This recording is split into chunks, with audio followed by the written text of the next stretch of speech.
आज बात होगी जिन्हें हम जीता जागता भगवान मानते हैं, जिन्हें हम भगवान की तरह से इस धरती पर पूजते हैं, उन डॉक्टर्स की लापरवाही की, उनकी कारस्तानियों की। आखिर वो डॉक्टर जिनके हाथ में हमें बचाने की जिम्मेदारी होती है, जब वो ही भक्षक बन जाते हैं, जब वो ही अपनी जिम्मेदारी ड्यूटी ठीक से नहीं निभाते हैं, जब ऑपरेशन थिएटर में वो लड़ने झगड़ने लग जाते हैं, जब उनकी लापरवाही के मामले सामने आते हैं, गोरखपुर में ऑक्सीजन की कमी से कई बच्चे मर जाते हैं, तो ऐसे में इन डॉक्टर रूपी भगवान से अब अपनी जान बचाने की नौबत आन पड़ी है। इसी पर हम चर्चा करेंगे। हमारे साथ तमाम खास मेहमान होंगे कि आखिर दिक्कत कहां रही है, क्यों हमारे डॉक्टर इतने असंवेदनशील हो रहे हैं, हमारे हेल्थ सेक्टर सिस्टम में क्या डॉक्टरों की कमी है, कुछ खामियां वहां पर सरकार की पॉलिसीज के अंदर हैं कि आखिर एक डॉक्टर क्यों मजबूर होता है प्राइवेट प्रैक्टिस करने के लिए और ये लापरवाही करने के लिए। लेकिन उससे पहले एक रिपोर्ट देखिए।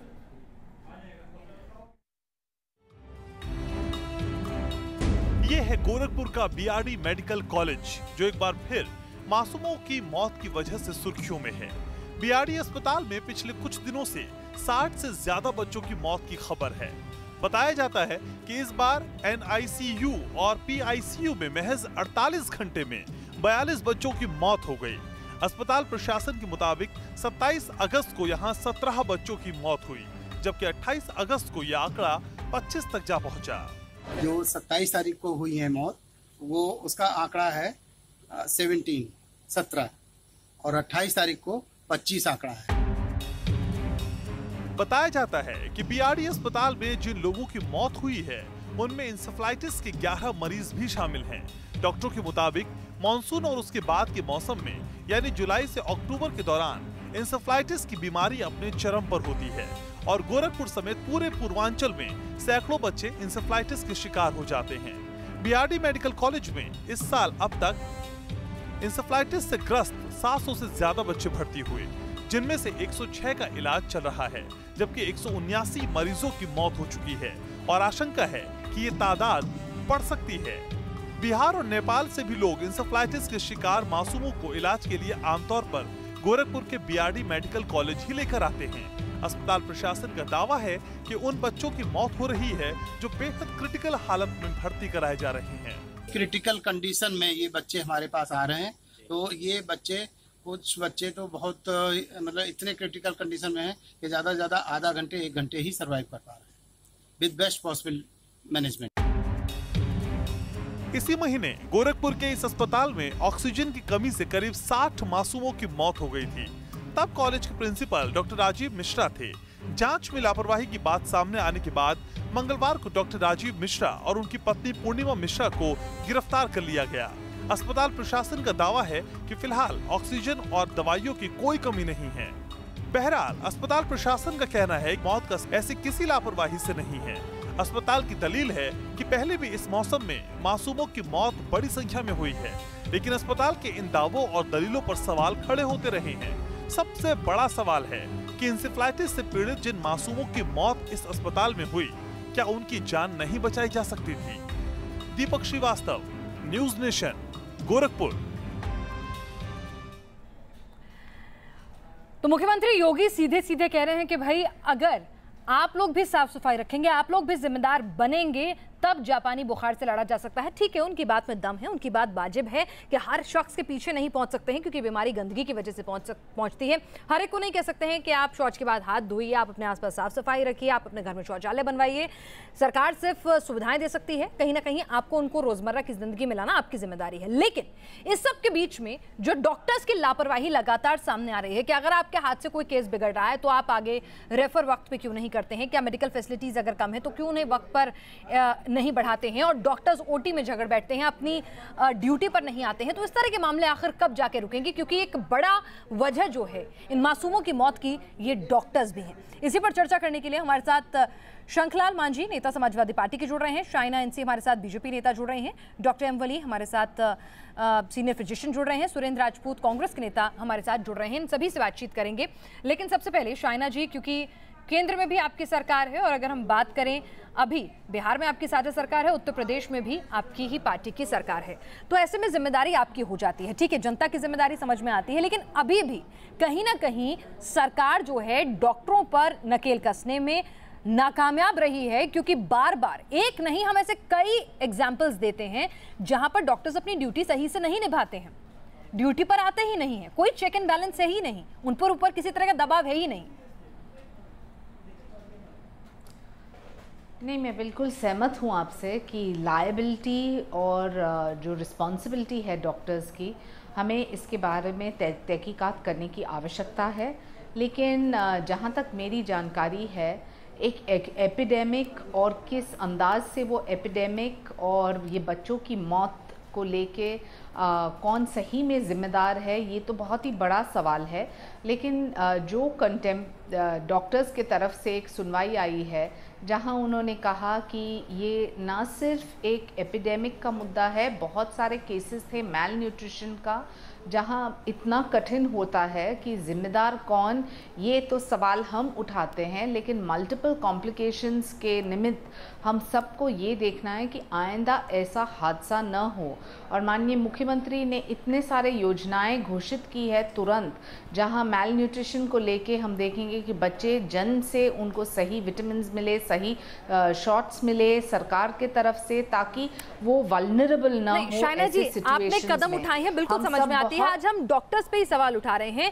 इसका एक पहलू हम डॉक्टर्स का एक ये भी लेते हैं कि कहीं ना कहीं क्या डॉक्टर्स की संख्या कम है, रूरल एरिया में डॉक्टर जो है पढ़ाई करने के बाद जाना पसंद नहीं करता है, क्या वहां पर उसको मिलने वाली फैसिलिटीज में कमी है? डॉक्टर वली भी हमारे साथ जुड़े हुए हैं, वो सरकारी अस्पताल के कामकाज को, सिस्टम को बखूबी समझते हैं। डॉक्टर वली, क्या डॉक्टर्स के लिए भी कुछ कमियां ऐसी हो गई हैं सिस्टम में कि पहले तो पढ़ाई इतनी लंबी चौड़ी हो जाती है और उसके बाद जब आपकी पोस्टिंग आती है, रूरल पोस्टिंग, तो वहां पे मिलने वाली सुविधाएं, तनख्वाह, क्या कुछ ऐसी कमियां हैं कि डॉक्टर्स नहीं जाते हैं अपनी ड्यूटी पे? आखिर क्यों जो शपथ लेते हैं वो उसे भूल जाते हैं? उनका पहलू भी मैं आपसे समझना चाहूंगी। देखिए, बड़ा एक इंट्रिकेट मैटर हो गया। इसमें क्या हुआ कि हम ऐसे एनालाइज करें इसको कि ये एक्सीडेंट था। अब एक्सीडेंट क्यों हुआ? मैंने इसका कई चैनल्स पे बोला था, आपके चैनल्स पे भी बोला था कि उससे पहले जब इंस्पेक्शन हो गया उसके बाद थोड़ी सी लापरवाही हुई होगी, चेक नहीं हुआ। सवाल लिक्विड ऑक्सीजन का था। मैंने इसमें बायोमेडिकल इंजीनियरिंग डिपार्टमेंट के बारे में भी बोला था। मैंने आपको ये भी बताया था कि इसमें सिंगल मोस्ट रॉन्ग डिसीजन जो लिया गया है वो उसके द्वारा लिया गया है जिसने ऑक्सीजन की सप्लाई बंद की, चाहे वो डिस्ट्रीब्यूटर था चाहे ओनर था। उसका बड़ा बकाया बाकी था, वो और बकाया चलता रहा। और अगर हो जाता 1 लाख तो क्या होता। डॉक्टरों की जब हम बात करते हैं, डॉक्टर्स हार्ड प्रेस्ड हैं, डॉक्टर्स को सुविधाएं कम होती हैं, डॉक्टर्स छोटी जगह काम नहीं करना पसंद करते, सब शहर में रहना चाहते हैं। गाँवों में डॉक्टर्स की कमी है, आप ठीक कह रही थी ये बात। ये एक लॉजिस्टिक इशू है और एक सोशल इशू है। स्कूल होने चाहिए वहाँ बच्चों के, उनके लिए ज़्यादा अच्छी फैसिलिटीज़ होनी चाहिए। लेकिन इस सब को अलग रखते हुए हमको ये देखना है कि वाक़या क्यों हुआ। और उसके बाद एक और हॉस्पिटल में हुआ है ये वाक़या ऑक्सीजन से, उसने जो है नशे में बंद कर दी या गुस्से में बंद कर दी। तो ये जो चीज़ें हैं, आज सुबह मैंने पढ़ा अखबार में कि रेल के ड्राइवर शराब पीकर जो है गाड़ी चला रहे हैं। मजाक हो रहा है, जान की कीमत नहीं समझ रहे हम लोग। गवर्नमेंट कितना करेगी? मैं जानता हूँ इस पे प्रीवियस गवर्नमेंट ने भी, प्रेजेंट गवर्नमेंट ने भी और केंद्र सरकार ने भी भरपूर काम किया है एनकेफेलाइटिस पे, और इतना अच्छा काम किया है कि वर्ल्ड का ये बेस्ट सेंटर था। लेकिन उसके बावजूद भी अगर 72 घंटे में 63 बच्चे मर जाते हैं, चलिए ऑक्सीजन की कमी तो डॉक्टर वली पहले हुई थी, अभी तो 72 घंटे में 63 नए मामले सामने आ जाते हैं, तो ये तो गलती से भी आप सीख नहीं रहे ना।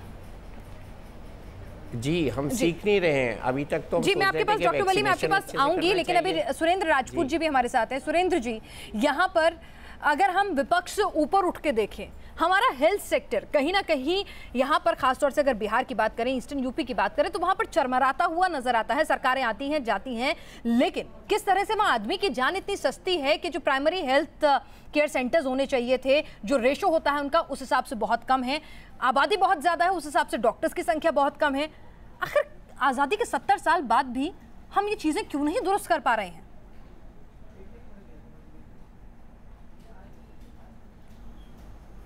देखिए, आज पहला बजट सरकार का 1760 करोड़ रुपए का था 1952 में, और आज 21 लाख करोड़ का है। तो 70 सालों में जो डेवलपमेंट किए हैं वो तो आपके सामने हैं और उन डेवलपमेंट के कारण ही हम और आप चर्चा कर पा रहे हैं।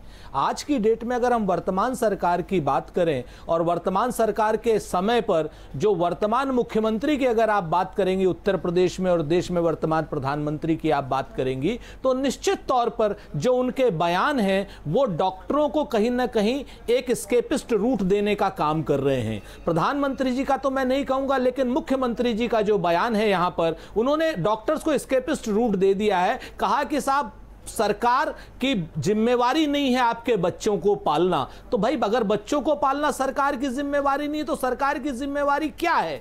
ये इस चीज को अगर मुख्यमंत्री बता देंगे तो बेहतर होगा। इन परिवार वालों का दर्द तो परिवार वाले ही समझेंगे ना, जिनका परिवार होगा वही इस दर्द को समझेंगे। अगर मुख्यमंत्री इतना संवेदनशील बयान देते।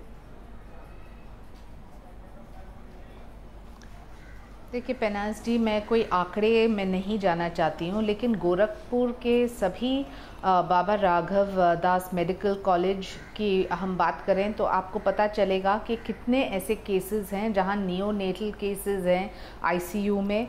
तो कहीं ना कहीं हमें ये भी देखना है कि जो गलतियां हो रही है शासन प्रशासन या डॉक्टर्स से, या फिर क्योंकि हम नेग्लिजेंस की बात करें कि कहाँ मैल न्यूट्रिशन के केसेस हैं या कहीं सही मायने में बच्चों को सही कॉम्प्लिकेशंस जहाँ हैं उनको शाइना जी आपकी बात मैंने बिल्कुल वो तो आपकी बात वाजिब है और मैंने कहा कि मुख्यमंत्री के बयान का हम ठीक है सही संदर्भ में लेने की कोशिश भी करते हैं कि उन्होंने कहा होगा कि भाई जनता की भी जिम्मेदारी है कि आप भी साफ सफाई रखिए। जी जी आप बोलिए। देखिए मैं खुद एक माँ हूँ और मैं समझ सकती हूँ नहीं उन्होंने ये नहीं कहा।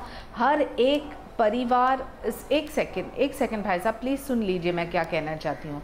केसेस जहाँ प्रीमेच्योर डिलीवरी है, कितने केसेस अंडरवेट के, कितने केसेस जॉन्डिस के, कितने केसेस निमोनिया के, कितने इन्फेक्शियस डिजीजेस और कितने जो एन्फिलाइटिस को लेके, और हमें ये भी पता चलेगा कि कितने लोग को हम बचा सकते हैं। मैं मानती हूँ कि मुख्यमंत्री का ये पूरा आदेश है कि हम जल्द से जल्द देखें। बोलिए सुरेंद्र जी। यहाँ पर जो सबसे बड़ी बात है, साइना एनसीजी एक माँ है और मैं माँ के नाते इनको प्रणाम करता हूँ, सम्मान करता हूँ, और साइना एनसीजी को भी मेरी इस मुहिम में आना चाहिए कि परिवार वाले लोग ही बच्चों के जाने का दर्द समझेंगे। और रही बात माल न्यूट्रिशन की, मैं बता दूं साइना एनसीजी कि जिस दिन से आपकी सरकार उत्तर प्रदेश में आई है, उत्तर प्रदेश में पंजीरी बंटनी बंद हो गई है। जो माओं को पंजीरी बच्चों के साथ मिलती थी ना, वो मार्च से लेकर के अब तक बंद हो गई है। आज की डेट में उसका टेंडर नहीं है। मार्च से लेकर के अब तक बच्चों को माल न्यूट्रिशन के लिए क्या होना चाहिए क्या नहीं, ये सरकार पंगु है और कोई सरकार ने बजट की व्यवस्था नहीं की है। पूरे प्रदेश में कोई भी आपको जो पहले कैंटीन्स चल रही थी, जो स्कूलों में बच्चों को और बच्चों की माओ को पौष्टिक आहार मिल रहा था, सब बंद हो गया है। आप लोगों को मैं कहना चाह रहा हूं कि केंद्र की सरकार इसमें हस्तक्षेप करे। आपने कुछ सवाल उठाए हैं जिनका जवाब मैं शाइना जी से लूंगी, लेकिन सवाल यह भी है कि आखिर एक डॉक्टर जो शपथ लेता है कि वो दूसरों की जान की रक्षा करेगा, हर संभव कोशिश करेगा, कोई भेदभाव नहीं करेगा, आखिर वो डॉक्टर गांव में जाने से क्यों कतरा रहा है? शाइना जी हमारे साथ लगातार जुड़ी हुई हैं, सुरेंद्र प्रताप जी भी हैं और हमारे साथ तमाम लोग मौजूद हैं, डॉक्टर वली भी मौजूद हैं। शाइना जी आपसे हम सीधा एक सवाल पूछना चाहते हैं कि अभी हमने जोधपुर का भी एक मामला देखा जहां पर ओटी में डॉक्टर्स आपस में लड़ जाते हैं, बच्चे की मौत हो जाती है, हालांकि वो जांच अभी जारी है, लेकिन ओटी में मरीज पड़ा हो ऐसे में लड़ना, लापरवाही के मामले डॉक्टर्स के लगातार सामने आते रहते हैं। गाँव में डॉक्टर जाते नहीं हैं, अपनी प्राइवेट प्रैक्टिस करते हैं, ऐसे भी एक नहीं दो नहीं कई मामले हैं। तो ऐसे में कहीं ना कहीं फेलियर जो है वो एग्जीक्यूशन ऑफ पॉलिसीज और लॉज का है सरकार के एंड से। देखिए आपका विश्लेषण आपकी तरफ बिल्कुल सही है और मैं मानती हूँ कि डॉक्टर्स भी सोच रहे हैं कि कहाँ उनको ज़्यादा मुआवजा मिलेगा, कहाँ उनको ज़्यादा सब्सिडीज़, ना सिर्फ उनके लिए लेकिन उनके परिवार के लिए कहाँ रहने का, बहुत सारे ऐसे मटीरियलिस्टिक इश्यूज़ होते हैं। लेकिन जब योगी आदित्यनाथ ने अगस्त 12 को एक कमेटी घोषित किया जहां उन्होंने कहा कि एक दिन के बाद जब बच्चों की मौत हुई, वहां उन्होंने कहा कि स्टेट गवर्नमेंट की ये जिम्मेदारी बनती है कि क्या है सिस्टमिक फ्लॉज, पूरा डिटेल रिपोर्ट। और आपको शायद याद है कि additional chief secretary miss Jain medical education के, अनीता जैन शायद उनका नाम था, उनको भी ट्रांसफ़र किया गया। उनको शायना जी, ट्रांसफ़र करने से, जांच कमेटी बैठाने से बच्चे वापस नहीं आते हैं और लगातार उसके बाद भी बच्चों के मरने का सिलसिला जारी। मैं ये नहीं कह रही हूँ कि पूरी जिम्मेदारी सिर्फ सरकार की बनती है, लेकिन अगर सरकारें बदल गई, योगी जी खुद वहाँ से सांसद रहे हैं, एक बार नहीं कई बार, और उसके बावजूद भी अगर ये समस्या जस की तस आपके शासन में भी बनी हुई है, तो फिर सवाल और ज़्यादा गंभीर हो जाता है, क्योंकि बदलाव के नाम पर ही तो आपको वोट दिया था। सुरेंद्र जी, आप क्या कहना चाहेंगे?